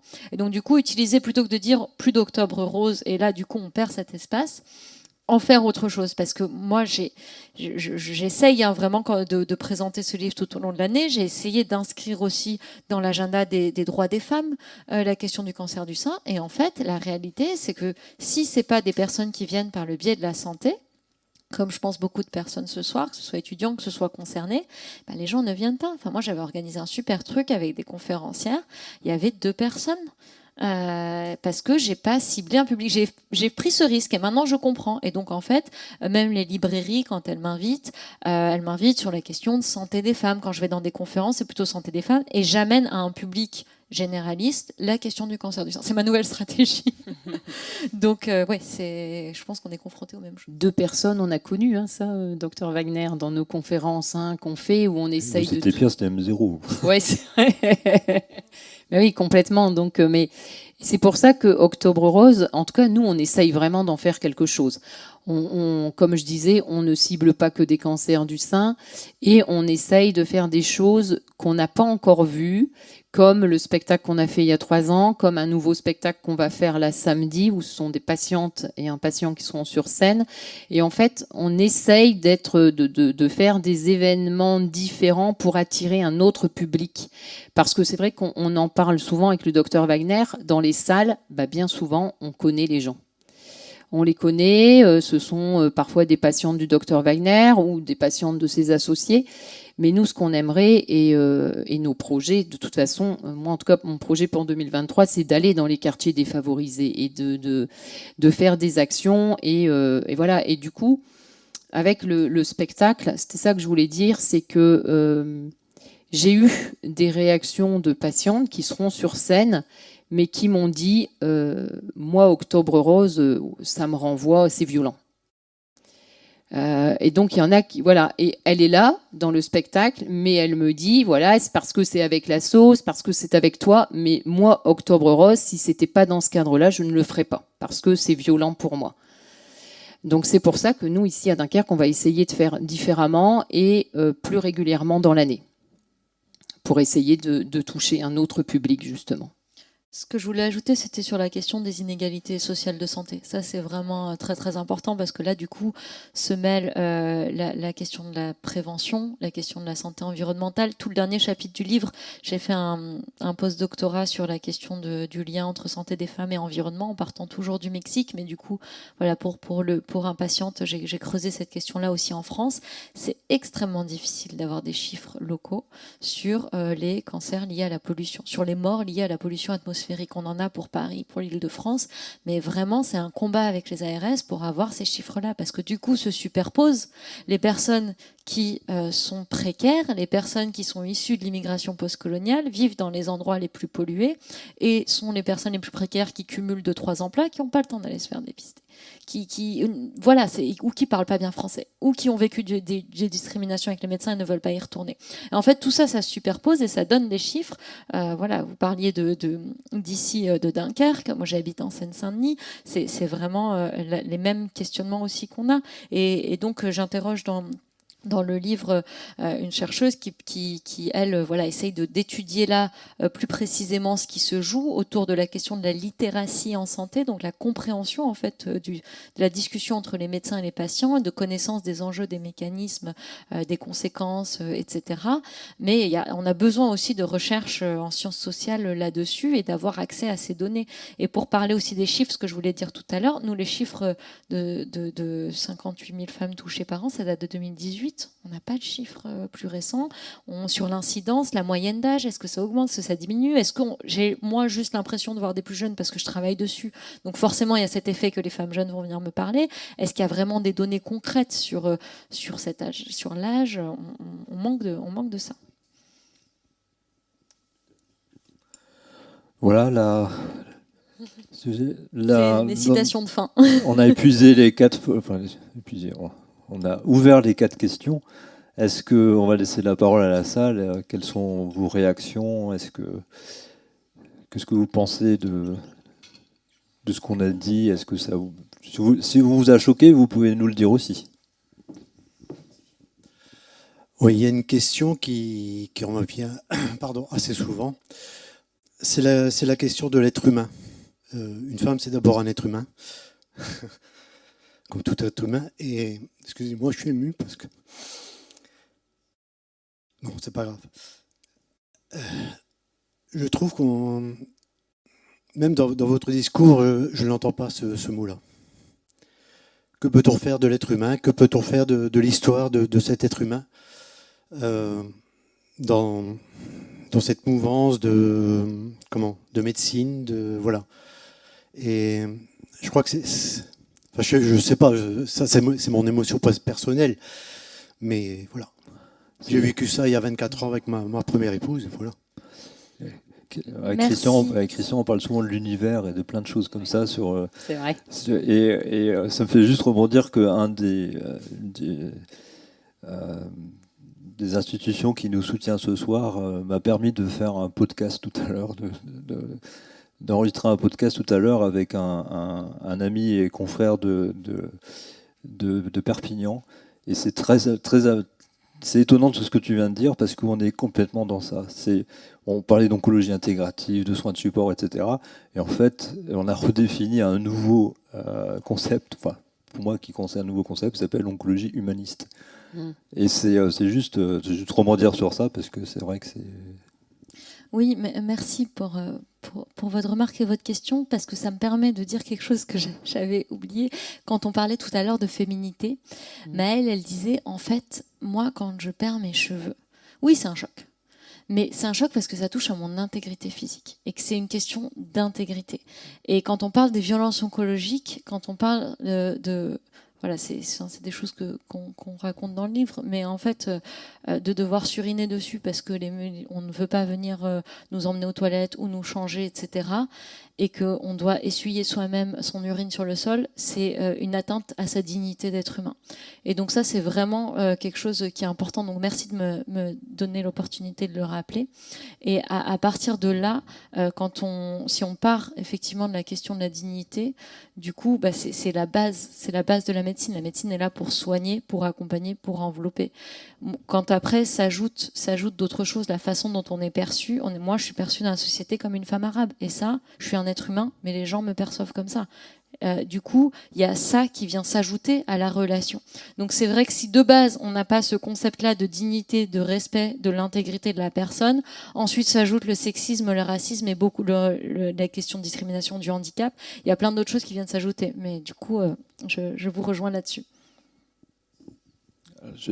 Le souci, c'est, je pense que fondamentalement, beaucoup de soignants aimeraient améliorer les choses. Enfin, j'espère.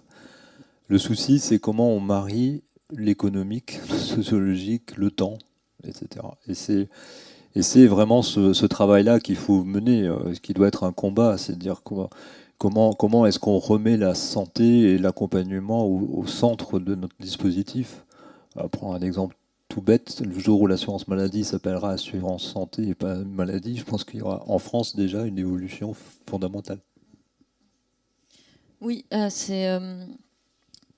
c'est aussi important de remettre effectivement dans le cadre parce que le manque de personnel, l'état des infrastructures, ne pas avoir de climatisation en pleine canicule dans un service quel qu'il soit, à l'hôpital, en fait, c'est une maltraitance pour les personnes et c'est pas forcément du fait des soignants. Il n'y a pas de clim, donc c'est aussi creuser la responsabilité de l'État là derrière. Après, le fait d'avoir des locaux délabrés ou de manquer de choses, ça n'empêche pas de bien traiter les personnes en face de soi. Et dans un même service, on va avoir l'infirmière, par exemple, ou l'aide-soignante qui dit écoutez, je suis désolée, etc. et qui explique je sais que vous voulez prendre votre douche, mais là, et qui va prendre en compte qu'elle a un humain en face d'elle, et la personne qui ne va même pas répondre, qui ne va pas venir. Donc il y a aussi après des comportements individuels. Alors, je suis intervenue lors de mon année universitaire à la Sorbonne. Je suis intervenue j'avais une intervention à faire auprès d'un groupe d'étudiants en deuxième année d'école d'ergothérapie. Et il y en a un qui m'a dit comment je fais. Alors, il y a eu des prises de conscience, donc ça, c'était bien. Et il m'a posé une question, il m'a dit comment je fais pour être un bon professionnel. Et moi, je lui ai répondu, je n'ai pas la recette miracle, mais là, comme ça, spontanément, sans y avoir réfléchi avant, parce que j'avais jamais réfléchi qu'on puisse me poser cette question, je lui ai répondu, eh bien, considérez la personne devant vous comme si c'était un membre de votre famille, ce sera déjà beaucoup. Et donc, à vous, jeunes étudiants, moi, c'est ce que j'ai envie de vous dire. Parce qu'il n'y a pas de recette miracle. Voilà, vous allez arriver avec un rythme de travail qui sera peut-être intense. Et rappelez-vous juste ça. Qu'est-ce que vous feriez si c'était un membre de votre famille? Et ça, ce sera déjà pas mal.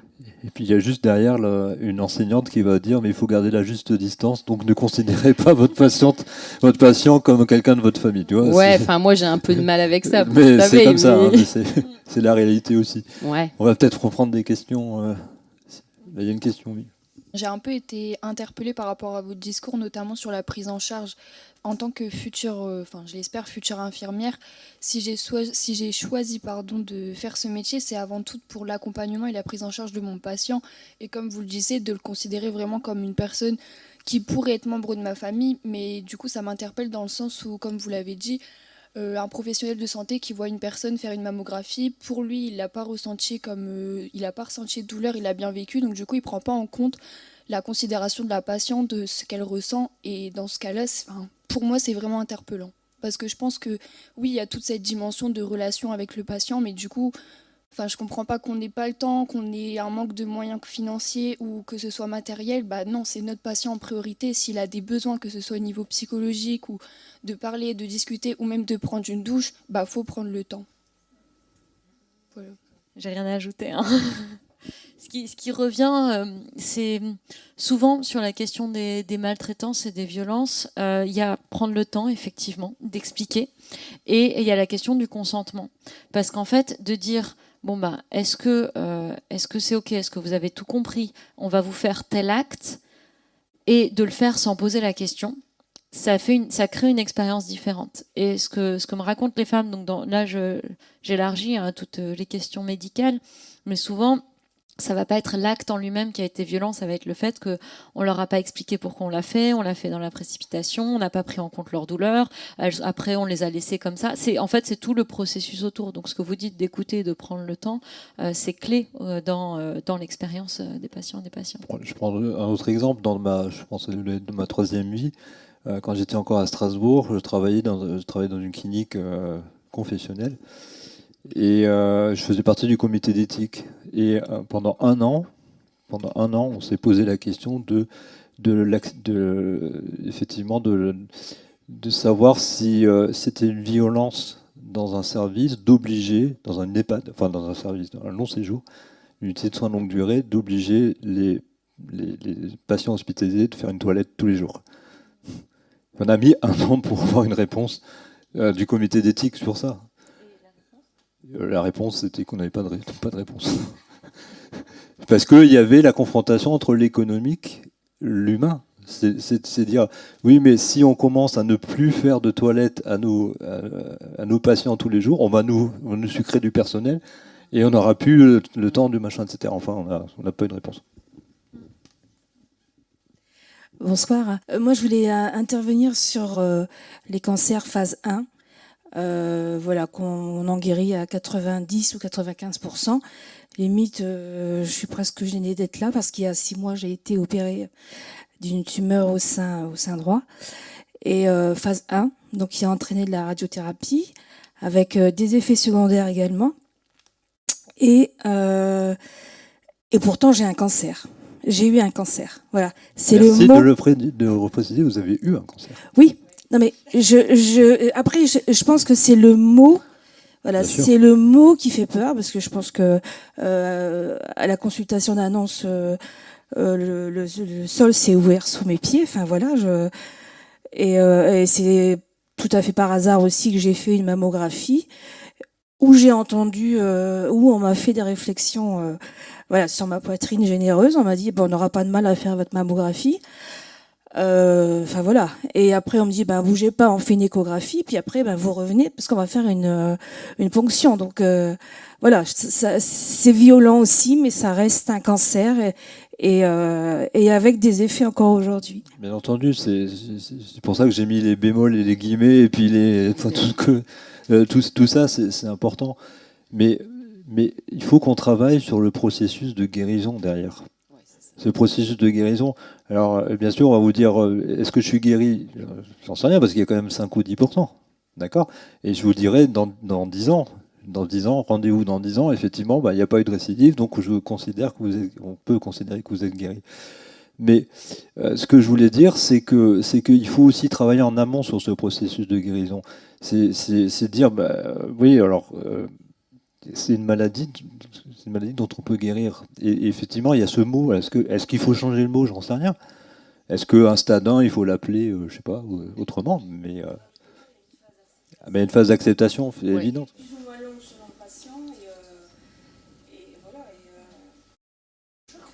Oui. Oui, et il y a ce que vous soulignez, tous les effets des traitements. En fait, les traitements sont les mêmes, sauf la chimio parfois, mais en fait, du coup, on est vraiment dans ce processus-là, avec les effets secondaires, avec l'épée de Damoclès au-dessus de la tête, pendant des années, voire tout le reste de la vie, cette incertitude. Donc, c'est pour ça que j'ai aussi... Et moi, j'ai un espoir. Alors, il y a 30 ans, j'étais cancérologue, comme tous les jeunes cancérologues de cette époque-là. On s'est dit, dans 30 ans, il n'y aura plus de cancer. Ça a juste doublé. Le nombre de cancers a juste doublé en 30 ans, probablement par des facteurs environnementaux, etc., dont on ne tient pas en compte suffisamment.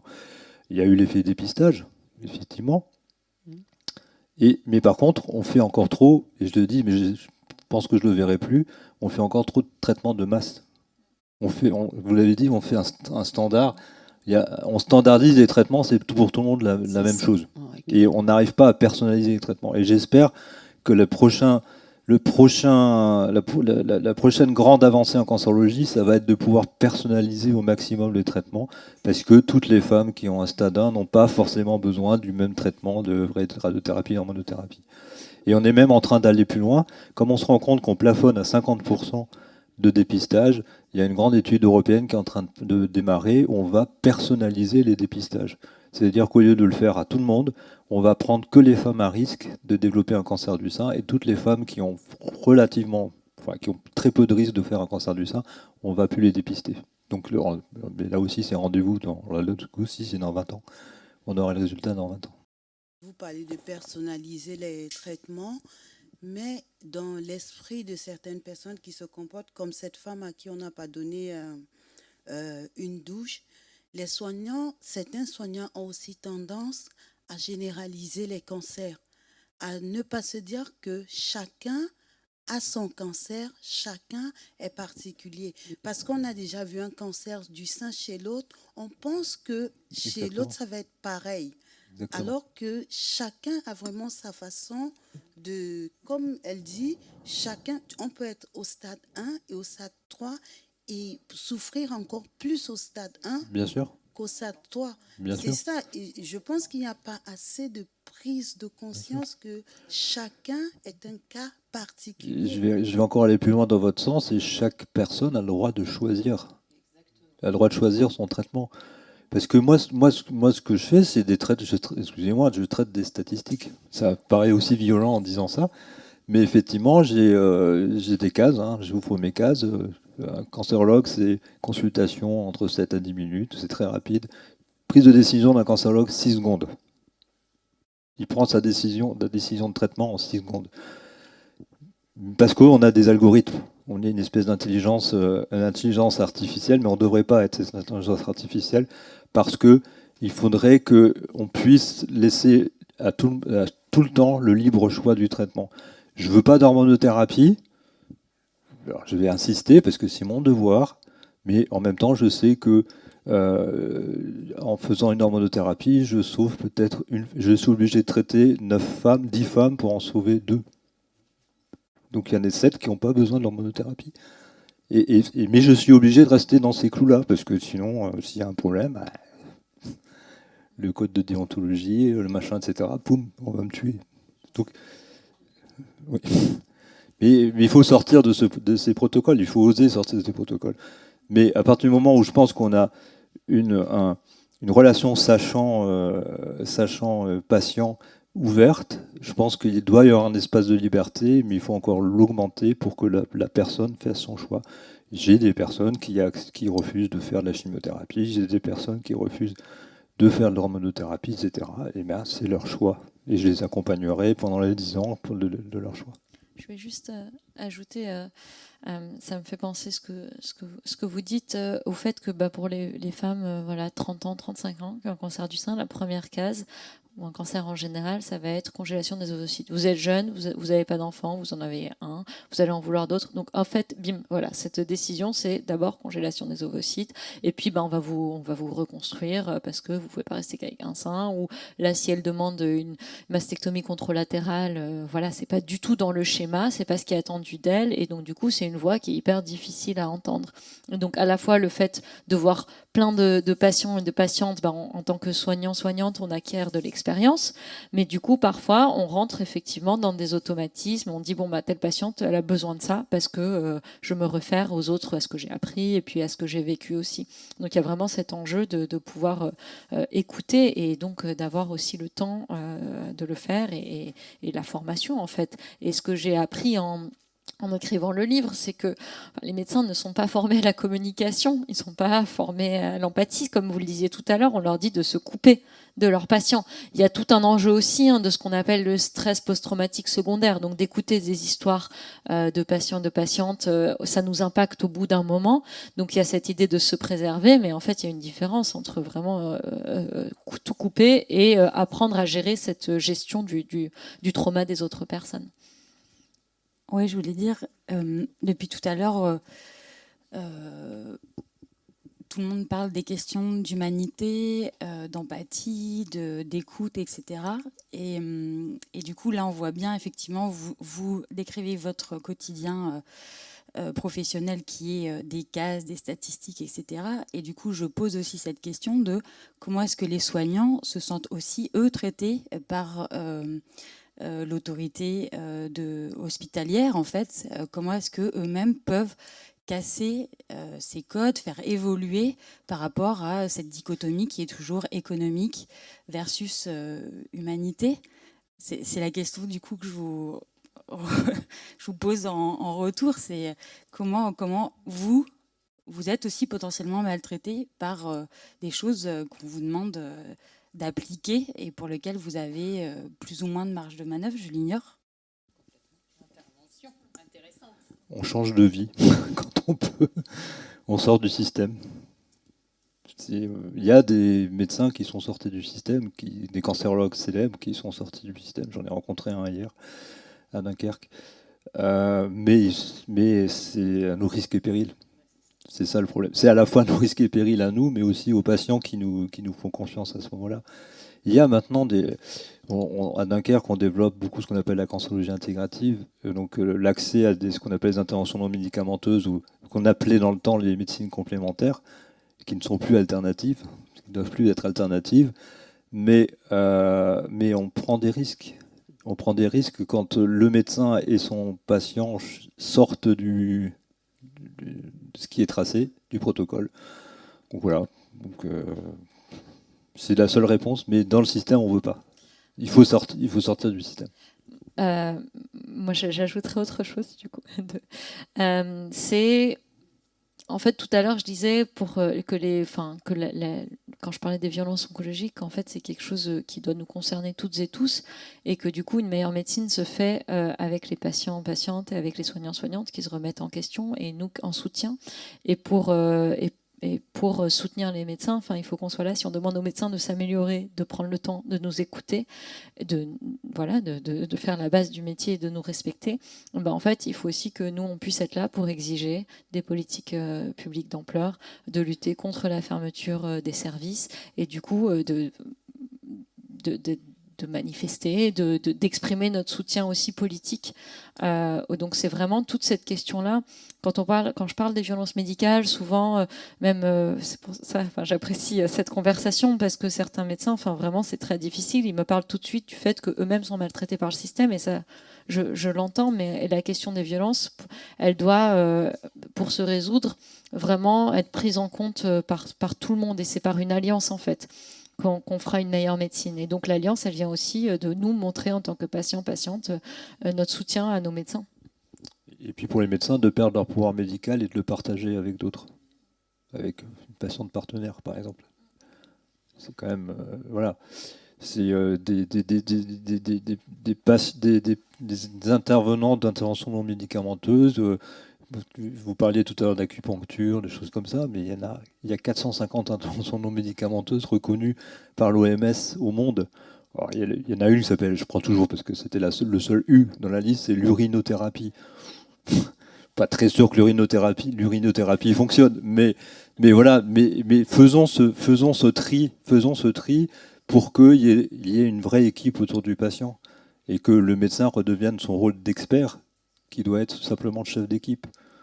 J'ai eu la chance de former des infirmières de pratique avancée. Au bout d'un mois, elles m'ont pris 80% de mon travail. Elles ont été capables de faire 80% du travail que je fais au quotidien. Alors pendant 15 jours, j'ai dit merde, qu'est-ce que je fais quoi maintenant? Et en fait, je me suis dit, mais voilà, je retourne dans mon rôle d'expertise, de chercheur, d'enseignant, de chef d'équipe et de partage de pouvoir, le partage du pouvoir médical avec plein de personnes autour. Mais ça veut dire augmenter le nombre de personnes, donc augmenter le coût, etc. J'ai eu la chance de faire un stage aux États-Unis. Aux États-Unis, il y a plein de gens dans les services. Ils sont payés au lance-pierre, mais il y a plein de gens. Oui, moi je voulais juste rebondir sur la question du choix.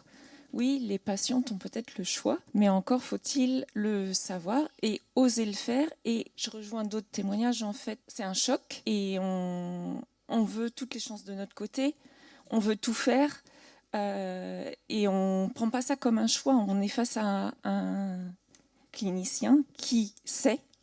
Nous, on ne sait pas, on n'a pas l'expérience et on se réfère, on donne notre santé dans les mains de la personne qu'on vient de rencontrer. Un oncologue, c'est pas un médecin traitant, donc en fait, on ne le connaît pas, il n'y a pas de relation, on découvre cette personne. Et c'est pas facile, en fait, de se dire, je vais voir un autre oncologue, je vais voir un autre chirurgien, je demande une deuxième IRM,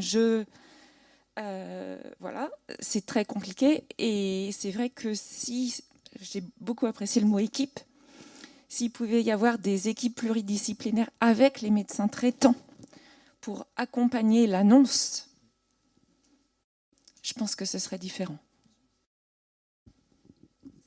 Merci de votre témoignage. Encore la place pour une question. Il est 9h moins 16. Encore une question brûlante. Ou une remarque. Non, alors la question c'est, y a-t-il des médecins traitants dans la salle? Non. Bon, voilà, il n'y en a pas. Voilà. Carole, vous faites le mot de la fin et après je remercierai, je donnerai les remerciements qu'il faut.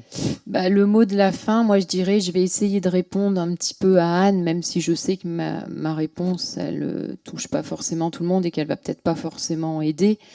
Toutes ces questions et les remarques que tu viens de faire, Anne, moi je les ai vécues et en fait je me suis vraiment trouvée totalement impuissante, mais pas longtemps, parce que je me suis dit ok, parce que moi mon parcours est un peu chaotique, il est un peu hors des clous, je suis sortie des protocoles, mais pour ça je me suis dit j'ai besoin de connaissances.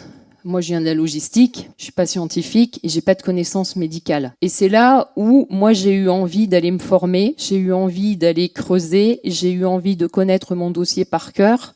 J'ai eu la chance, moi, d'avoir le courage de changer d'oncologue.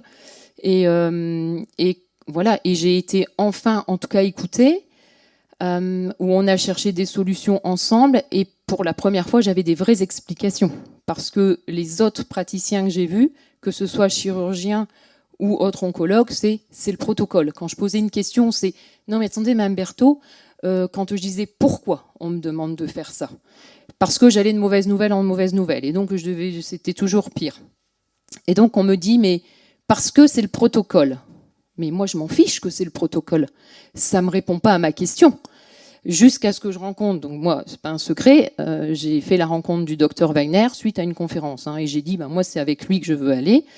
Et donc, lui, c'est le seul qui a accepté de répondre à mes questions.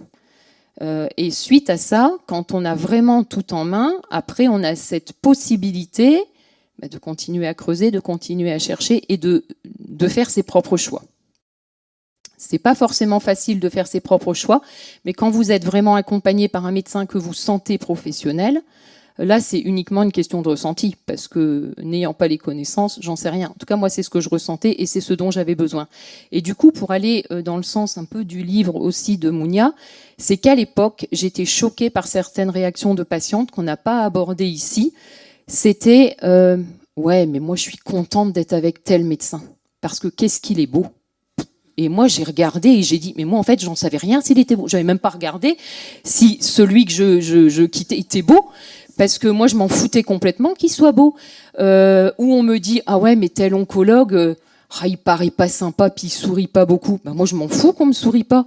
Moi, j'ai pas besoin d'un oncologue qui me tape sur l'épaule et qui me dit, ah Carole, je vous aime bien, on va devenir potes. Non, moi, je m'en fiche. Moi, je veux quelqu'un de professionnel sur qui je puisse compter. Mais ça, c'est une réalité aussi. On l'entend. Alors, je suis pas beau et je suis trash en plus. Franchement. Il faut croire que moi, j'aime bien ce genre de médecin. Cassé, là. Voilà. Et puis après, je vais rebondir sur quelque chose qui a été abordé. Là, qui me paraît important de le dire quand on parle de la féminité. Pour qui il faut être féminine? Alors, c'est une question que je me suis jamais posée avant le livre, Mounia. Et moi, je me suis dit, en fait, j'ai fait tout à l'envers. Dans mon ancienne vie de responsable logistique, je travaillais dans un grand groupe international où j'ai créé le service transport. Alors, on avait un code vestimentaire dans nos contrats. Quand j'ai signé mon contrat, c'était tenue correcte exigée. Enfin voilà. Donc pendant des années, je n'ai jamais porté de jean. Et un jour, je suis arrivée au bureau en jean. Je me suis fait convoquer par ma direction. Et donc, j'avais toujours l'habitude d'être bien habillée. J'étais toujours maquillée. Moi, depuis le cancer, je me maquille plus. Là, je suis complètement naturelle. Plus jamais je ne mets de maquillage. Je portais toujours des talons. Bon, là, aujourd'hui, j'en ai, mais c'est pas toujours comme ça. Et à l'heure d'aujourd'hui, je m'en fiche, en fait. Donc, l'inverse peut se produire, en fait, Mounia.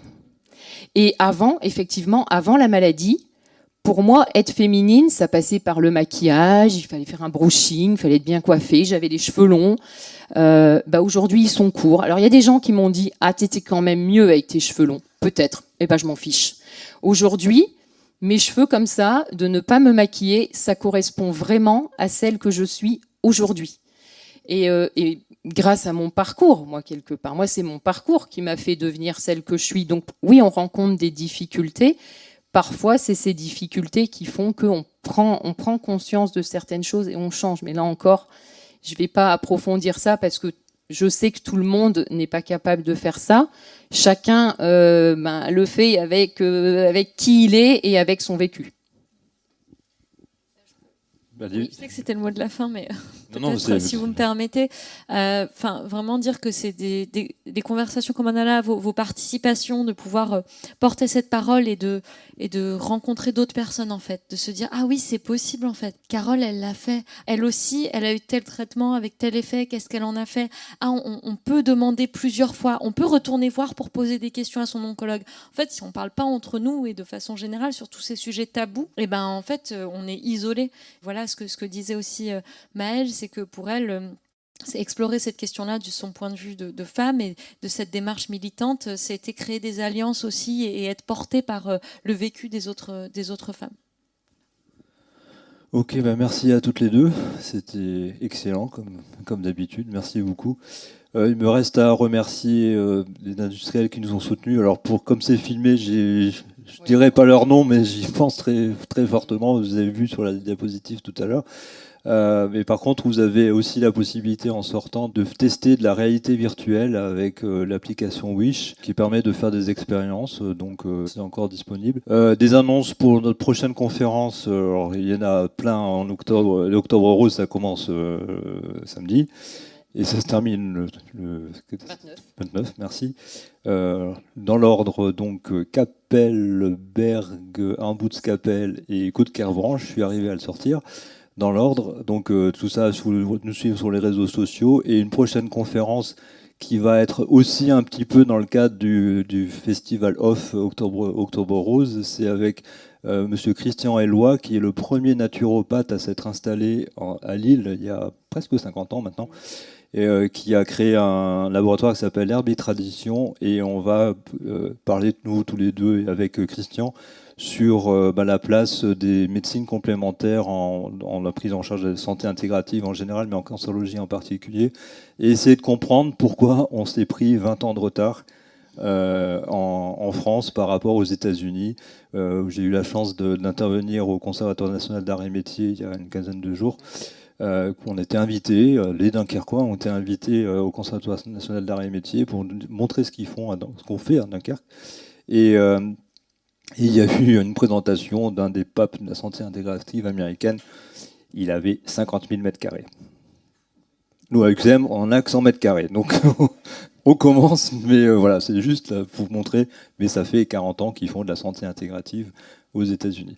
Voilà, merci pour votre participation. Encore, merci beaucoup, Mia. C'était vraiment très bien, parfait. Et à bientôt. Suivez-nous sur les réseaux sociaux, aimez-nous. Que ce soit Carole ou moi, mais... Et merci aux étudiantes. Moi, je suis super contente qu'il y ait autant d'étudiants. Ils auront des bonnes notes.